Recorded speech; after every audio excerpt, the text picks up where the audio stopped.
एक दिल रा अज अजल बा अश्क खुद बन वाखता शीरो शुकुलू बलास बद में ज़ांदा खुता हज़रते नूरे मुहम्मद मुस्तफ़ा अज अजल बांकमाले दिल बरी अज मुमताज आलम ताक़ता पकड़ पड़ जाएंगे पकड़ पड़ जाएंगे ज़मीन पर ज़लज़ला होगा मोहम्मद तख्त पर होगा अदालत पर खुदा होगा।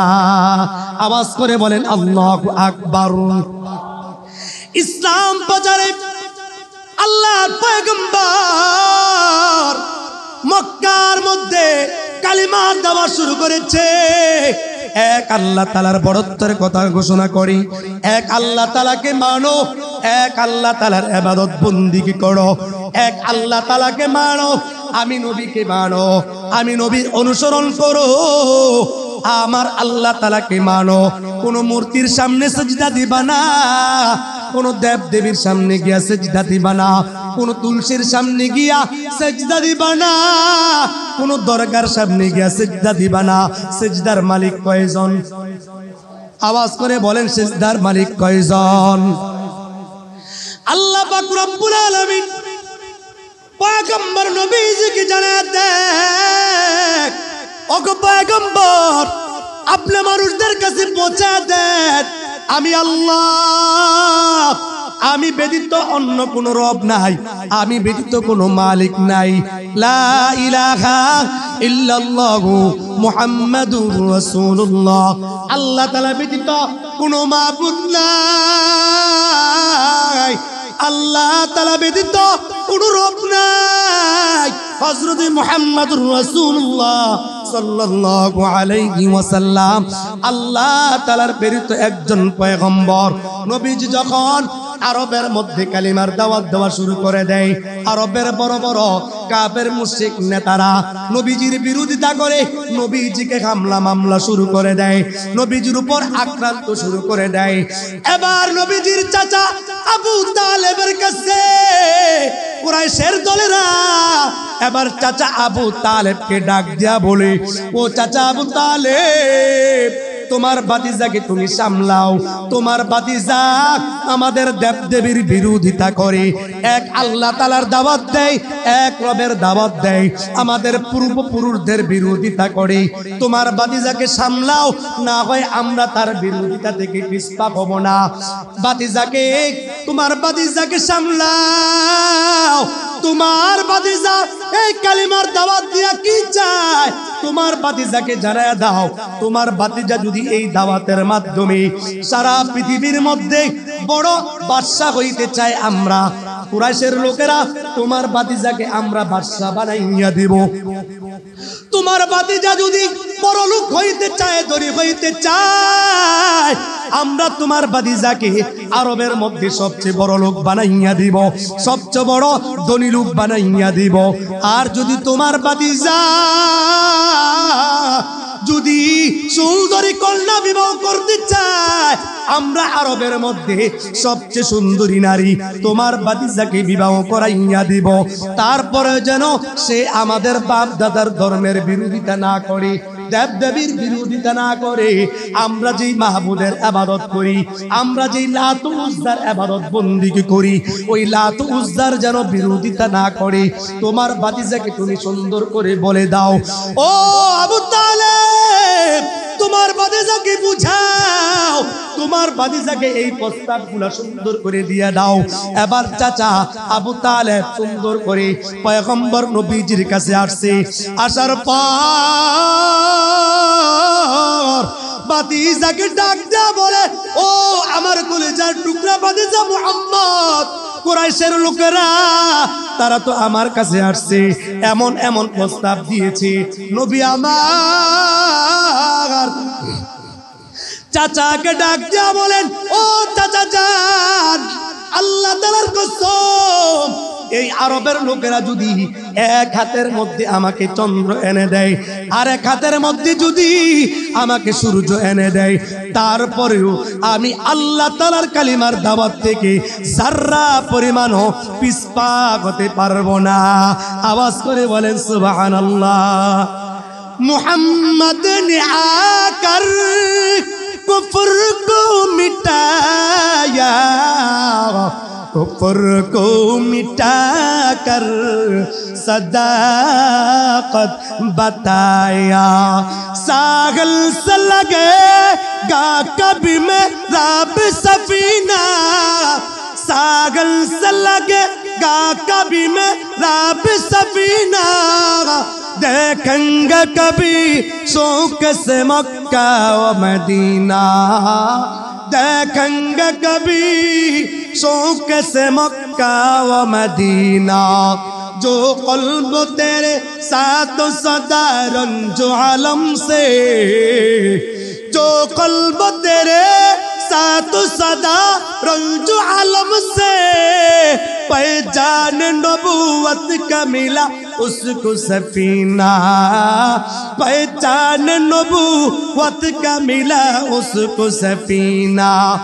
নবীজির যখন বয়স 40 হয়, তখন নবীজির উপরে ওহী অবতীর্ণ হওয়া শুরু হয়ে যায়। তবে ওহী যখনই নাজিল হয়,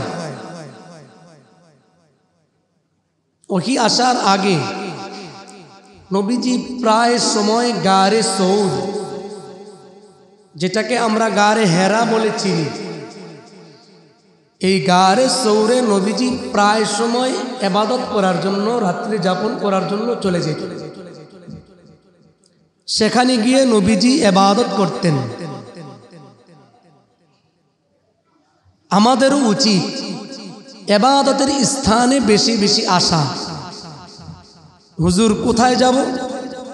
তো মুসলমানদের ইবাদতের স্থান তো হলো মসজিদ। এই মসজিদের মধ্যে বেশি বেশি আসা। মসজিদে যত বেশি সময় দেওয়া যায় তত মন ভালো থাকবে, দিল ভালো থাকবে, ইবাদত ভালো থাকবে, ঈমান তত বেশি সুন্দর হবে। কিন্তু ঘটনাক্রমে কিন্তু আমরা বিভিন্ন ব্যস্ততার কারণে, বিভিন্ন অলসতার কারণে আমরা মসজিদে বেশি সময় দিই না। অথচ নবীজি ইবাদতের স্থানগুলোতে বেশি সময় লাগে। তো একদিনের ঘটনা, নবীজি গারে সৌরে ইবাদত করতেছেন। হযরতে জিবরাইল আলাইহিস সালাতু ওয়াস সালাম আসছেন। আয়েশা বলতেছেন, নবীজি ইকরা, আপনি পড়েন। নবীজি বলেন, আমি কি পড়ব? মা আনা বিকরি, না আমি তো পড়তে পড়তে জানি না, আমি কি করব, কি পড়ব? তো হযরতে জিবরাইল আলাইহিস সালাতু ওয়াস সালাম নবীজির সিনা মুবারকের সঙ্গে হযরতে জিবরাইল আলাইহিস সালাতু ওয়াস সালামের সিনার সাথে বুকটা মিলাইয়া চাপ দিলেন। কেন চাপ দিলেন?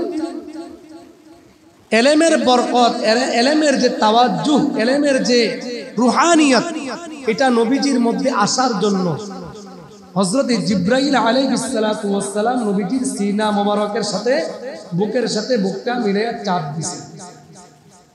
এই জন্য মাদ্রাসায় যারা পড়াশোনা করে তাদেরকে প্রায় সময় উস্তাদরা বলে, ইলম হলো সিনা বসিনা। ইলম এক সিনা থেকে আরেক সিনায় যায়। তার মানে এই ইলম শেখার জন্য যেই অন্তর থেকে, যেই ব্যক্তির থেকে ইলম নেওয়া হচ্ছে, ওই ব্যক্তিকে যথাযথভাবে অনুসরণ করা, তাকে মানা, তার পদাঙ্ক অনুসরণ করলে, তার কথা মতো চললে তো তার থেকে কিছু ইলম আমি হাসিল করতে পারবো। এই জন্য উস্তাদদের সাথে ভালো সম্পর্ক রাখা। উস্তাদদের সাথে কি রাখা? ভালো সম্পর্ক।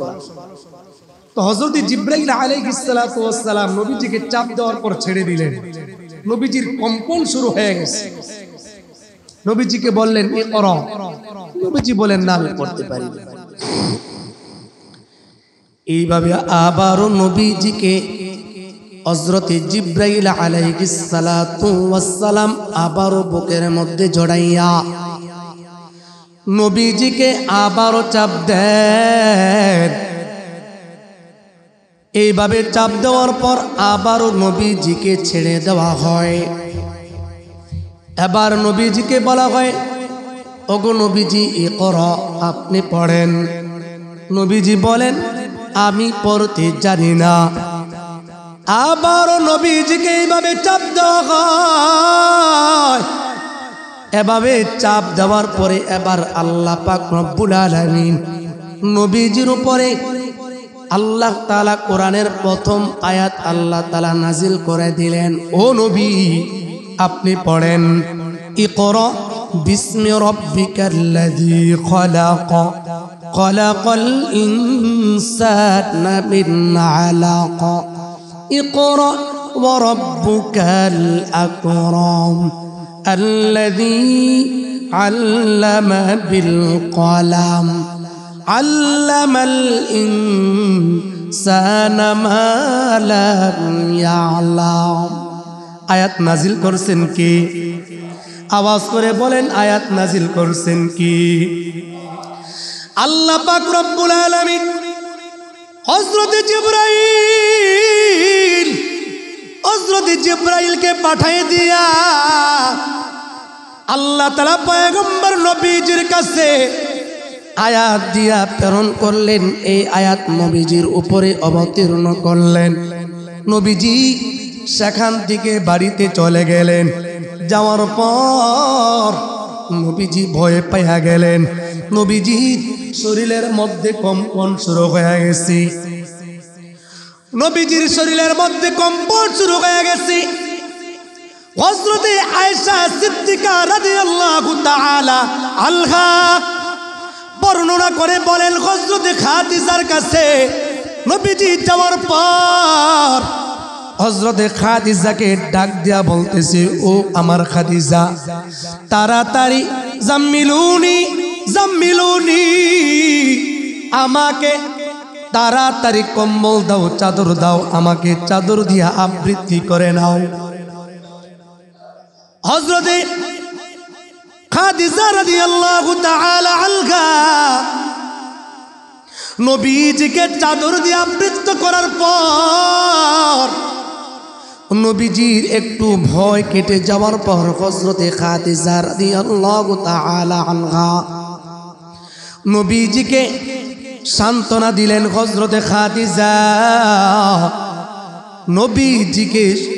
নবীজিকে সান্ত্বনা দেওয়ার পর নবীজির সব ঘটনা হযরতে খাদিজার কাছে বর্ণনা করলেন।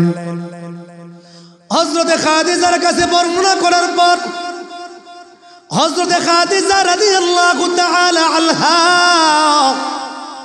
নবীজিকে ডাক দিয়া বলেন, ও পয়গম্বর, আপনি ভয় পাবেন না, আপনি ভয় পাবেন না।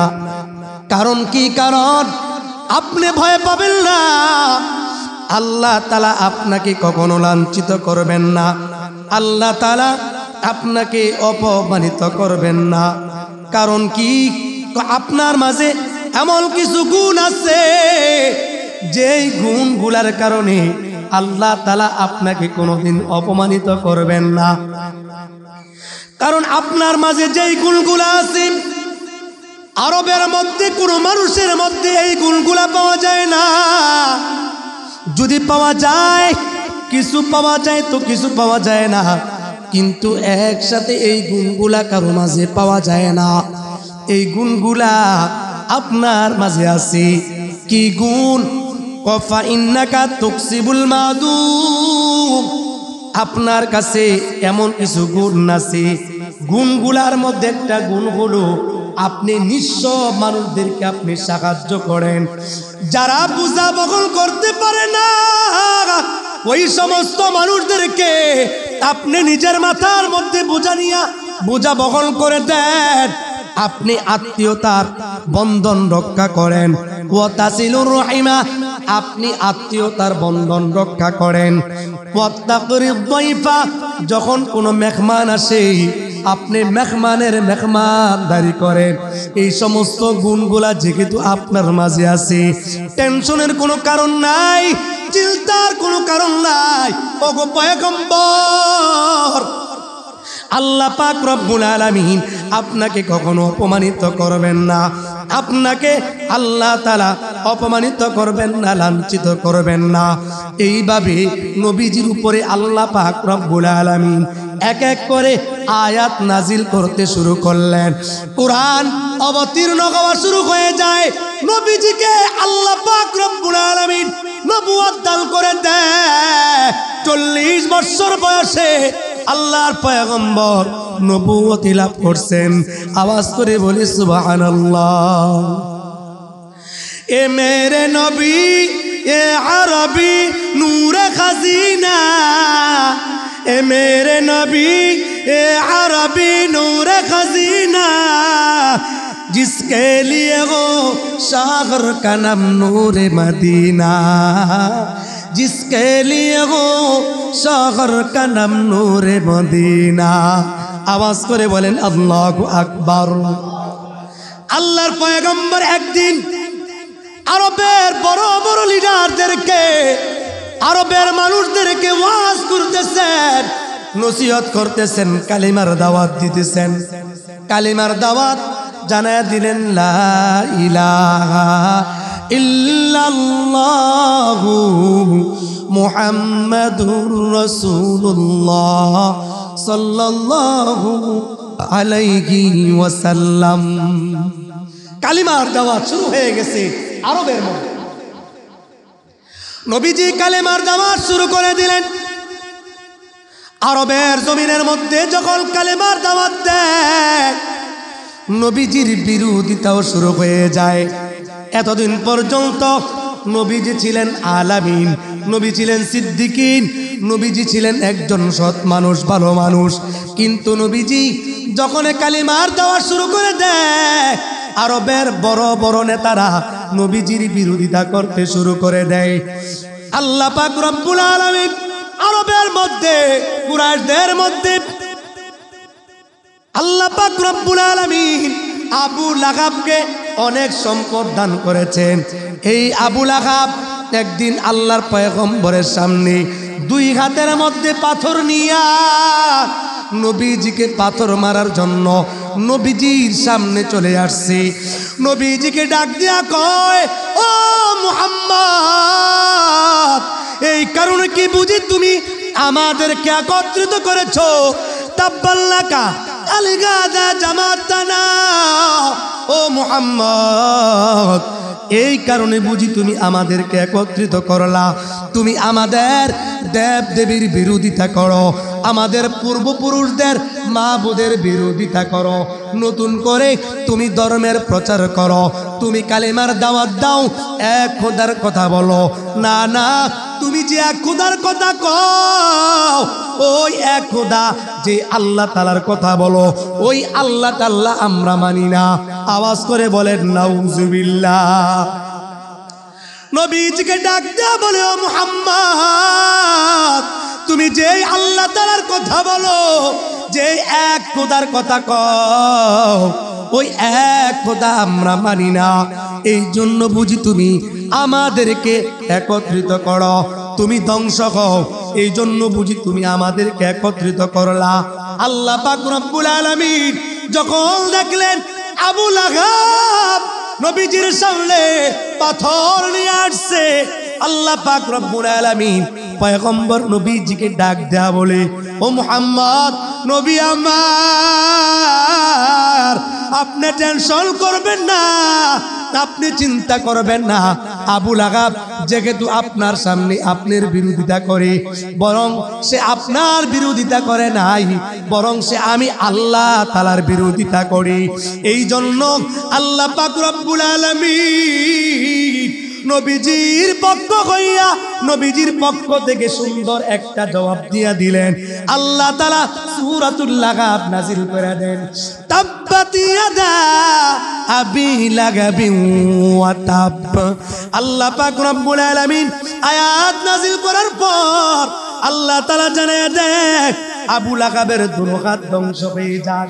যেই দুনো হাত দিয়া নবীজিকে পাথর মারার জন্য আসছে, ওই আবু লাহাবের দুনো হাত ধ্বংস হয়ে যাক। ওয়াতাব্বা, ধ্বংস হয়ে গেছে, ধ্বংস হয়ে গেছে। তারপরে আল্লাহ পাক রব্বুল আলামিন বলেন, মা আগনা আনহু মালুহু ওয়া মা কাসাব।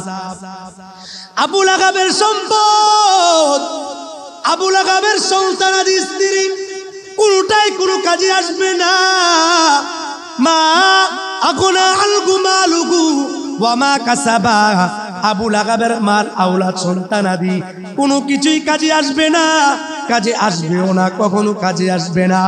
আল্লাহ তাআলা আরো বলেন, সায়াসলা নারান যাতা লাহাবিন ওয়া ইমরাআতু। অচিরেই আবু লাহাব এবং তার স্ত্রী তারা জাহান্নামের অগ্নিশিখায় আগুনের মধ্যে জ্বলবে, আগুনের মধ্যে জ্বলবে। ওয়াদাকার, আওয়াজ করে বলেন ওয়াদাকার। আল্লাহ পাক রব্বুল আলামিন যারা এই নবীজির বিরোধিতা করেছে, যারা এই সত্য কথা বলেছে, যারা সত্যের বিরোধিতা করেছে, ইসলামের বিরোধিতা করেছে, আজ পর্যন্ত কেউ সফল হইতে পারে নাই। এই জন্য আল্লাহ পাক রব্বুল আলামিন সূরাতুল লাহাবের মধ্যে আয়াত নাজিল কইরা জানাইয়া দিলেন, ও পৃথিবীর মানুষেরা শুনে রাখো, আল্লাহ পাক রব্বুল আলামিনের পয়গম্বর নবীজির বিরোধিতা যারা করছে, আমি আল্লাহ তাদেরকে পদে পদে পদে পদে আমি আল্লাহ তাদেরকে ধ্বংস করে দিয়েছি। আজও পর্যন্ত ইসলামের ক্ষতি করার জন্য যারা আসছে, কেউ আল্লাহ তাআলার সামনে টিকে থাকতে পারে নাই, কিয়ামত পর্যন্ত পারবে না। কথা বলেন ঠিক কি না? আজকাল আলেম সমাজের মধ্যে যারা সঠিক কথা বলে, যারা সত্য কথা বলে, আলেম ওলামাদের মধ্যে যারা সঠিক কথা বলে, বজ্রকণ্ঠে কথা বলে, দেশের মধ্যে কিছু রামবাম আছে, কিছু নাস্তিক আছে, কিছু বেঈমান আছে। ওই আলেম ওলামাদের হক কথা, সঠিক কথা তারা মানতে চায় না, বরং তারা উল্টা আরো আলেম ওলামাদের বিরোধিতা করে, আছে না নাই? অথচ তারা জানে না আলেমের পরিচয় কি, অথচ তারা জানে না আলেম কাকে বলি। আমার কাছ থেকে শুনে নাও, আলেমদেরকে পাবেন মসজিদের মধ্যে, আলেমদেরকে পাবেন আযানের মধ্যে, আলেমদেরকে পাবেন ইকামতের মধ্যে, আলেমদেরকে পাবেন মসজিদের ইমামতির মধ্যে, আলেমদেরকে পাবেন খুতবার মধ্যে, মিম্বারের মধ্যে, ওয়াজ নসিহতের মধ্যে, আলেমদেরকে পাবেন মাদ্রাসার মধ্যে, পড়াপড়ির মধ্যে, হাদিস শিখানোর মধ্যে, ইসলামিক কথা লেখালেখির মধ্যে। আলেমদেরকে পাবেন ইসলামিক বই পুস্তক লেখালেখির মধ্যে, কিন্তু আলেমদেরকে পাবেন না আপনি নেশার মধ্যে, আলেমদেরকে পাবেন না সুদের মধ্যেও, আলেমদেরকে পাবেন না ঘুষ খাওয়ার মধ্যেও, আলেমদেরকে পাবেন না রাস্তার মধ্যে সিএনজি দাঁড় করাইয়া চাঁদাবাজি করতেও আলেমদেরকে দেখবেন না। আলেমরা অটোওয়ালার কাছ থেকেও চাঁদাবাজি করে না, রিস্কাওয়ালাদের কাছ থেকেও চাঁদাবাজি করে না, বাসওয়ালাদের কাছ থেকেও চাঁদাবাজি করে না, টাকওয়ালাদের কাছ থেকেও চাঁদাবাজি করে না। করেনি? আওয়াজ করে বলেন করেনি? রাস্তার মধ্যে সন্ত্রাসী করে না, রাস্তার মধ্যে চিন্তা করে না, বাড়িতে বাড়িতে গিয়া চাঁদাবাজি করে না, ট্যাক্স উঠায় না। আলেম সমাজদেরকে দেখবেন কোন সন্ত্রাসী করে না, রাগাজানি করে না, মারামারি হত্যাকাণ্ডের মধ্যে পাবেন না। আলেম ওলামারা মদ খায় না, গাঁজা খায় না, হেরোইন খায় না, মদ বেচে না, গাঁজা বেচে না, হেরোইন বেচে না, পেন্সি খায় না, পেন্সি বেচে না। এরপরও দেখবেন কিছু লোক আলেম ওলামাদেরকে বলে আলেম ওলামারাই খাইছে দেশটা, এরপরও কিছু লোক আলেম ওলামাদের পিছনে লাইগা থাকে। কথা বলেন ঠিক কিনা?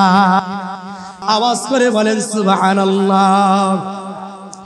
দ্বীনের দাওয়াতের কারণে, হকের দাওয়াত দেওয়ার কারণে নবীজির উপর নির্যাতন শুরু হয়ে গেল। এক এক করে যারা কালিমা গ্রহণ করেছে, ইসলাম গ্রহণ করেছে, সাহাবায়ে কেরামদের মাঝে বিভিন্ন সাহাবায়ে কেরামদেরকে মুশরিকেরা নির্যাতন করতে শুরু করে দিয়েছে। হযরত আম্মার রাদিয়াল্লাহু তাআলা আনহু ওনার বাবা হলেন ইয়াসির, যাকে বলা হয় আম্মার বিন ইয়াসির। হযরতের আম্মার নাম হলো হযরতে সুমাইয়া রাদিয়াল্লাহু তাআলা আনহা। তারা তিনজনেই পরিবারের সবাই কালেমা পড়ে ইসলাম গ্রহণ করেছে। হযরতে আম্মার রাদিয়াল্লাহু তাআলা আনহুর উপরে নির্যাতন শুরু হয়ে যায়। হযরতে আম্মার রাদিয়াল্লাহু তাআলা আনহুর আব্বা হযরতে ইয়াসিরের উপরে নির্যাতন শুরু হয়ে যায়। কেমন নির্যাতন, কেমন নির্যাতন শুরু হয়ে গেছে। মরুভূমি উত্তপ্ত বালুকাময়, যেই বালুগুলা রোদের কারণে উত্তপ্ত গরম হয়ে গেছে। এমন উত্তপ্ত বালুকাময় এরকম মরুভূমির মধ্যে চিৎ কইরা শোয়া দিয়া তাদেরকে বলা হইতো, বলো বলো লাত উজ্জাকে স্বীকার করো। যদি লাত উজ্জাকে স্বীকার না করো, তোমাদেরকে শাস্তি দেওয়া থেকে আমরা বিরত হব না। লাত উজ্জাকে মানো, লাত উজ্জার প্রশংসা করো, মুহাম্মদের ধর্ম ছেড়ে দাও। এইভাবেই তাদেরকে বিভিন্নভাবে নির্যাতন করতে শুরু করে দেয়।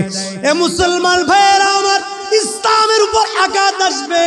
কালেমা গ্রহণ করার কারণে নিজেদের জীবনের উপর অনেক পরীক্ষা আসবে।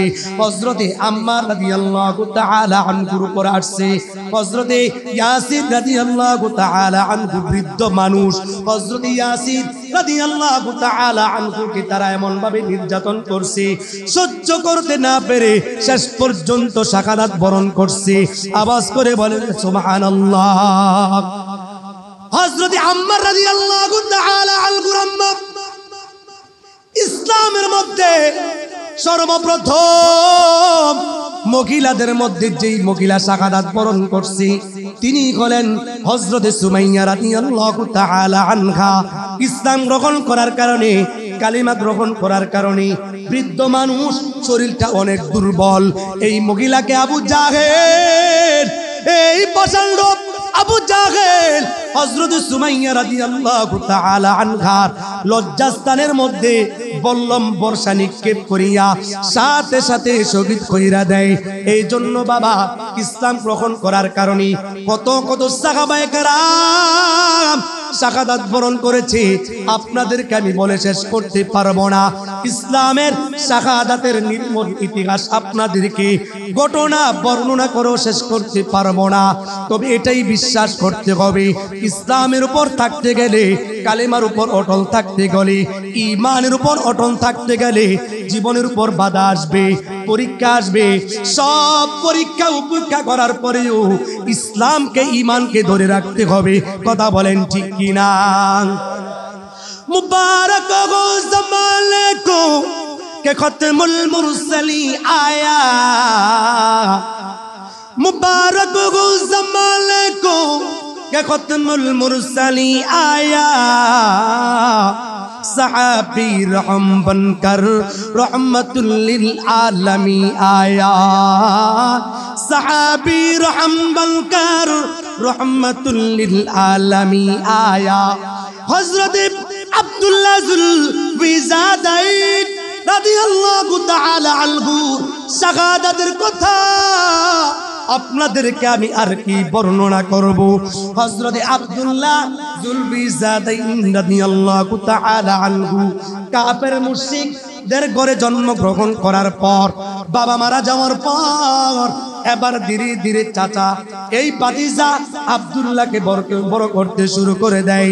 যখন আব্দুল্লাহ বড় হয়ে যায়, চিন্তা ফিকির করে দেখলো মুহাম্মদের ধর্ম গ্রহণ করার পর হযরতে আলীর মতো একজন দামি মানুষ হইয়া গেল, হযরতে উসমানের মতন একজন দামি মানুষ হইয়া গেল, হযরতে খালিদ বিন ওয়ালিদের মতন দামি মানুষ হইয়া গেল, হযরতে আবু বকর সিদ্দিক রাদিয়াল্লাহু তাআলা আনহুর মতন দামি মানুষ হইয়া গেল, হযরত ওমরের মতন মানুষ কালেমা পড়ে ইসলাম গ্রহণ করে দামি মানুষ হইয়া গেল। আমিও মুহাম্মদের ধর্ম গ্রহণ করব, কালিমা পড়ব, ইসলাম গ্রহণ করব, দামি মানুষ হইয়া যাব। এরকম একটা কল্পনা জল্পনা নিয়া হযরত আব্দুল্লাহ রাদিয়াল্লাহু তাআলা আনহু চলে গেলেন আল্লাহর পয়গম্বরের সামনে। নবীজির কাছে যাওয়ার পর নবীজিকে ডাক দিয়া কয়, ওগো পয়গম্বর, আপনার দরবারে আসলাম, কালেমা পড়ব, ইসলাম গ্রহণ করব। ওগো নবীজি, আমাকে কালেমা পড়াইয়া দেন। লা ইলাহা ইল্লাল্লাহু মুহাম্মাদুর রাসূলুল্লাহ সাল্লাল্লাহু আলাইহি ওয়াসাল্লাম। হযরত আব্দুল্লাহকে নবীজি কালেমা পড়ে দেওয়ার পর নবীজি আব্দুল্লাহকে কালেমা পড়ে দেওয়ার পর এবার আব্দুল্লাহ বাড়িতে চলে আসছি। আব্দুল্লাহর চাচা যখন জানতে পারলো আব্দুল্লাহ কালেমা পড়ছি, ইসলাম গ্রহণ করেছে, মুহাম্মদের ধর্ম গ্রহণ করে ফেলেছি, না এইটা তো কখনো মারা যায় না। ও আব্দুল্লাহ বাদিজারে, ছোটবেলা থেকে তোকে আমি ধীরে ধীরে বড় করলাম, কাপড় চোপড় দিলাম, থাকার জায়গা দিলাম, কাপড়ের ব্যবস্থা করলাম, খাবারের ব্যবস্থা করলাম। এখন দেখি আমাদের ধর্ম ছাড়িয়া মুহাম্মাদের ধর্ম গ্রহণ করেছো। ও আব্দুল্লাহ, তাড়াতাড়ি মুহাম্মাদের ধর্ম ছেড়ে দাও, না হয় তোমার কঠিন বিপদের সম্মুখীন হওয়া লাগবে। আব্দুল্লাহ ডাক দিয়া কয়, ও চাচা, আমাকে যতই বাধা দাও, কালিমা পড়েছি, ইসলাম ধর্ম গ্রহণ করেছি, ঈমান গ্রহণ করেছি, জীবন যাবে তো ইসলাম কখনো ছাড়ব না। আওয়াজ করে বলেন সুবহানাল্লাহ। আয় বারাদার দূরে বাসাস ইয়ারে বাদ, ইয়ারে বদ বদ তরবুদ আজমার বাদ, मारे बद तन आतुराबर जाजनागत, यारे बद बर जाने मागनत जनात, यारे बद आ रद तुरासु ये जाई, यार ने को गिरताया बेनाईम। आवाज करे बोलें अल्लाहु আকবার। আব্দুল্লাহ যখন চাচাকে ডাক দিয়া বললেন, চাচা, ইসলাম গ্রহণ করেছি, কালেমা গ্রহণ করেছি, না না ইসলাম ছাড়তে পারবো না, কালেমা ছাড়তে পারবো না, আপনি যা করার আপনি আমাকে করেন, কোনো অসুবিধা নাই। এবার চাচা আব্দুল্লাহকে ডাক দেয়া কয়, রে আব্দুল্লাহ, তোর শরীরের মধ্যে যেই কাপড়গুলা আছে তাড়াতাড়ি খুলে আমারটা আমাকে দিয়া দে। আব্দুল্লাহর শরীর থেকে চাচা এবার কাপড়গুলা খুলে নিয়ে গেল। আব্দুল্লাহর শরীরের মধ্যে এখন কোনো কাপড় নাই, ঘাড় ধরে টাক্কা দিয়া ঘর থেকে বাগির করে দিল। যা যা বাদি যা, তোকে আমি বড় করলাম, তুই আমার কোনো মূল্যায়ন করলি না, আজকে মুহাম্মদের ধর্ম গ্রহণ করেছো, তোর আমার কাছে কোনো দাম নাই, তাড়াতাড়ি আমার চোখের সামনের থেকে চলে যা। কিন্তু সন্তানের অপমান সহ্য করতে পারে না। একজন মা যখন দেখে সন্তান বিপদের মধ্যে পড়ে গেছে, ওই মা তো সন্তানের বিপদ দেখে সহ্য করতে পারে না। আব্দুল্লাহর মা যখন দেখলো সন্তান উলঙ্গ হয়ে আছে, আব্দুল্লাহর মা আব্দুল্লাহকে একটা চাদর দিয়া দেয়, ও আব্দুল্লাহ, এই চাদরটা দিয়ে তোমার লজ্জাস্থান রেখে দাও। আব্দুল্লাহ কাপড়টাকে দুই টুকরা করিয়া শরীরের মধ্যে দেয়, লজ্জাস্থান রেখে দেয়। এই কাপড়টা যেহেতু দুই টুকরা করেছে, এই জন্য আব্দুল্লাহর নাম হয়ে যায় আব্দুল্লাহ যুলবিজাদাই। আওয়াজ করে বলে সুবহানাল্লাহ। কিন্তু বাবা একটু চিন্তা করে দেখেন, আমাদের এই জীবনে কারো তো 20 বছর, কারো 25 বছর, কারো 40 বছর, কারো 50 বছর এই জীবনে হয়ে গেল। ইসলামের জন্য আমি কি করলাম? আমার দ্বীনের জন্য, আমার ঈমানের জন্য আমি কি করলাম? একটু চিন্তা করে দেখেন, এই বয়সে আমার আমলের জন্য আমি কি করলাম? আখিরাতের মধ্যেই আল্লাহ তাআলা যদি জিজ্ঞেস করে তোমার ঈমান আমলের জন্য তুমি কি পরিমাণ মেহনত করেছ, তুমি কি পরিমাণ কষ্ট করেছ, কিন্তু আমরা তো কষ্ট দেখাইতে পারবো না। যদি আল্লাহ তাআলা জিজ্ঞেস করে তারা আল্লাহ তাআলার রক্ত, আল্লাহ তাআলার রাস্তায় রক্ত ঝরাইছে, তুমি আল্লাহ তাআলার রাস্তায় কি ঝরাইছ? তারা তো আল্লাহ তাআলার রাস্তায় মাল খরচ করছে। তোমার জীবনে তুমি আল্লাহ তাআলার রাস্তায় কি খরচ করেছ? এইভাবে যদি আল্লাহ তাআলা আমাদেরকে প্রশ্ন করে, আমরা তো সঠিকভাবে জবাব দিতে পারবো কিনা একটু বার চিন্তা করে দেখো। বাবা আব্দুল্লাহ যখন দেখলো মা একটা টুকরা কাপড় নিজের সন্তানকে দিল, মা চোখের পানি ফলাইয়া আব্দুল্লাহকে বলে, আব্দুল্লাহ যাও যাও, আমি তোমাকে এই কাপড়টা দিয়া দিলাম, এই কাপড়টা দিয়ে তুমি তোমার লজ্জাস্থান ডেকে নাও। আব্দুল্লাহ আবার চিন্তা করি, আগারে এই পৃথিবীর মধ্যে বুঝি জন্মের পরে বাবাকে দেখলাম না, চাচা বুঝি আমাকে লালন পালন কইরা বড় করলো, আজকে ইসলাম গ্রহণ করার কারণে, কালেমা গ্রহণ করার কারণে আজকে বুঝি আমাকে এত অপমানিত হইতে হয়। আজকে কোথায় যাব? চাচা এতদিন আশ্রয় দিয়েছি, টাকার জায়গা ছিল, খাবারের জায়গা ছিল, কিন্তু মাও কিন্তু চাচার ভয়ে কিছু বলতে পারে না। আব্দুল্লাহ চিন্তা করে দেখলো পৃথিবীর কোথাও থাকার জায়গা নাই। আব্দুল্লাহ এবার চিন্তা গ্রহণ করার পর এবার চিন্তা একটাই আসলো, যার কাছে কালেমা পড়েছি, ইসলাম গ্রহণ করেছি, ওই ব্যক্তির কাছে চলে যাব, নবীজির কাছে চলে যাব, দেখি নবীজি আমার জন্য কোনো ব্যবস্থা করে কিনা। এবার যখন আব্দুল্লাহ ধীরে ধীরে পয়গম্বর নবীজির কাছে গেছে, নবীজির কাছে যাওয়ার পর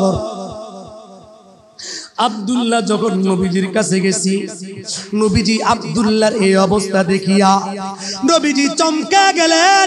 আব্দুল্লাহকে ডাক দিয়া কয়, এরে আব্দুল্লাহ, তোমার চাচা তো অনেক বড় লোক মানুষ, আজকে কেন তোমার এই অবস্থা? আব্দুল্লাহ ডাক দিয়া কয়, ওগো নবীজি, কালেমা পড়েছি, ইসলাম গ্রহণ করেছি, কালেমা গ্রহণ করার কারণে, ইসলাম গ্রহণ করার কারণে চাচা আমার শরীরের কাছ থেকে, শরীর থেকে কাপড় চিনে আনে, ঘর থেকে ধাক্কা মেরে বাকির করে দেয়। আমার মা এক টুকরা কাপড় দিয়েছি, তা দিয়েই আমি লজ্জাস্থান ডাকলাম। নবীজি আব্দুল্লাহকে ডাক দিয়া কয়, এ আব্দুল্লাহ, যাও যাও, আসহাবে সুফফাদের কাছে যাও, যেই জায়গার মধ্যে সাহাবায়ে কেরাম দ্বীনের তালিম শিখে, দ্বীনের ইলম শিখে, তাদের সাথে গিয়া তাদের সাথে মিশে যাও। এবার আব্দুল্লাহ সেই জায়গার মধ্যে গিয়া সুন্দর করে থাকতে শুরু করে দেয়। একদিন আল্লাহর পয়গম্বরের সঙ্গে জিহাদের ময়দানে যুদ্ধ করার জন্য আব্দুল্লাহ চলে গেল। ওই জায়গার মধ্যে আব্দুল্লাহ অসুস্থ হয়ে যায়, আব্দুল্লাহর শরীরের মধ্যে প্রচন্ড জ্বর, মনে হয় আব্দুল্লাহ আর দুনিয়ার মধ্যে টিকে থাকবে না। নবীজি আমার আব্দুল্লাহকে কোলের মধ্যে নিলেন। নবীজি আব্দুল্লাহর চেহারার দিকে তাকায়, আব্দুল্লাহ নবীজির চেহারার মোবারকের দিকে তাকায় যে আব্দুল্লাহর ভাগ্য কত ভালো, নবীজির কোলের মধ্যে মাথা দিয়া নবীজির চেহারা মোবারক দেখতে পায়। তেমন কপালওয়ালা কয়েকজন মানুষ আছে। আমি আপনি তো নবীজিকে স্বপ্নে দেখার জন্য চিন্তা করি না, নবীজিকে কি আমল করলে নবীজিকে স্বপ্নে দেখা যায় সেই আমলও করি না। সারাদিন ফেসবুক, ইন্টারনেট, রাত্রে বেলাও সারাদিন ফেসবুকের মধ্যে থাকি, ইউটিউবের মধ্যে আসি, নেট জগতের মধ্যে আসি, কিন্তু একটা বার নবীজিকে স্বপ্নে দেওয়ার ইচ্ছা করি না। কোন বান্দা যদি প্রতিদিন 300 বার করে দুরূদ শরীফের আমল করে, প্রতিদিন 300 বার দুরূদ শরীফের আমল করে, একদিন না একদিন ওই বান্দাকে আল্লাহ তাআলা নবীজিকে স্বপ্ন দেখায় দিবে। আব্দুল্লাহ নবীজির চেহারার দিকে তাকায়, আব্দুল্লাহর চেহারার দিকেও নবীজি তাকায়। নবীজি ডাক দেয়া কয়, মনে হয় আব্দুল্লাহর দুনিয়ার মধ্যে থাকবেন না। এক পর্যায়ে আব্দুল্লাহ দুনিয়া থেকে বিদায় হয়ে গেল। নবীজির কোলের মধ্যেই আব্দুল্লাহর জবানটা শেষ হয়ে গেল, আব্দুল্লাহর জীবনটা শেষ হয়ে গেল, আব্দুল্লাহ দুনিয়া থেকে বিদায় হয়ে গেল। এই বাবা, আমি আপনি দুনিয়া থেকে বিদায় হয়ে যাব, কোন জায়গার মধ্যে আমার আর আপনার বিদায় হয়? ভালো জায়গার মধ্যে হয় নাকি খারাপ জায়গার মধ্যে হয়? কার কোথায় কিভাবে মরণ হবে আমরা তো কেউ জানি না। জানার জন্য কেউ যদি চেষ্টা করে তাও হবে না। মরণ কার কোথায় কোন জায়গার মধ্যে লেখা আছে আমরা কেউ জানি না। আমাদের লাশটাকে বহন করবে তাও জানি না। আমাদের কোন জায়গায় দাফন হবে, কোন জায়গার গোরস্থানের মাটি দিয়া আমাদেরকে কবরস্থ করা হবে তাও জানি না। কোন বাজারের এই কাপড় দিয়ে আমাদেরকে কাফন পরানো হবে তাও আমরা জানি না। কথা বলেন ঠিক কিনা? আল্লাহ পাক রব্বুল আলামিন যেই কথাগুলা বললাম আমাদেরকে আমল করবার তৌফিক দান করেন। সকলে বলি আমিন। আলোচনা বাকি রয়ে গেছে, বাকি এখান থেকে আগামী জুমায় বলবার চেষ্টা করব ইনশাআল্লাহ।